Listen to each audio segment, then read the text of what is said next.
A major night for President Biden tonight. His poll numbers are in the tank. I mean, anywhere between only 40% approval to 35% approval in some of the lowest polls. And the latest polls, those are coming out of the ABC News, Washington Post polls, not conservative pollsters. So he knows his polls are in the tank. He knows the people have a lot of issues domestically, still coming out of COVID. Not really declaring victory over that yet. And, of course, inflation hitting our country. Which is just all of these issues are being magnified by a war in Europe. There are 3 Democratic members of Congress that are going to respond to the Democratic president of the United States speech, and it's not going to be to say what a great job he did. Okay, these are people in conflict with the leader of their own party, the president of the United States. That never happened under the previous administration.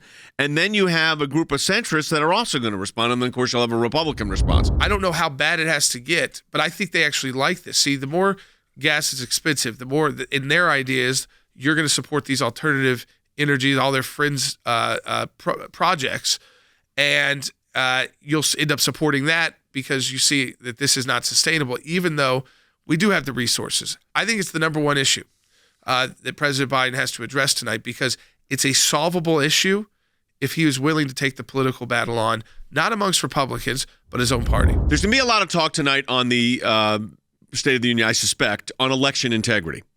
And both sides talk about election integrity. Republicans, Democrats, everybody talks about election integrity.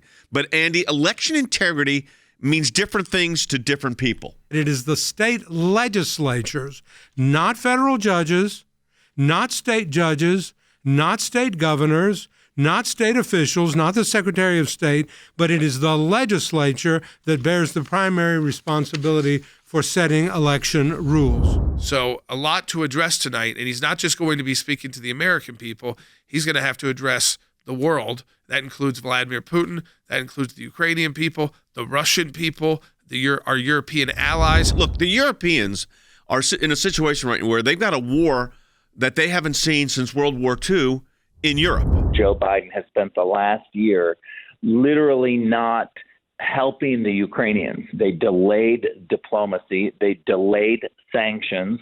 They delayed help to the Ukrainian government through military aid. Now we're scrambling. And this is my criticism of the Biden administration is everything seems to be last minute shoot from the hip and then it's a mess. We are in this terrible position of watching the Russians move into Ukraine because Joe Biden is weak, Joe Biden is ill-prepared, and Joe Biden is too slow to react. This is a huge night for our country. I mean, take aside Joe Biden. Our president is addressing not just us. I mean, that's first and foremost, yes, the American people, with a lot of concerns in our own country, but there's also war in Europe.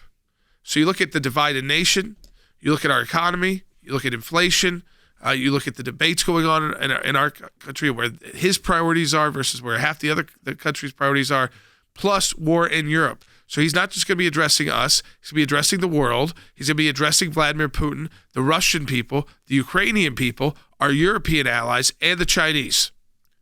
It's quite a task for a president who has not been very exciting or uniting when he speaks.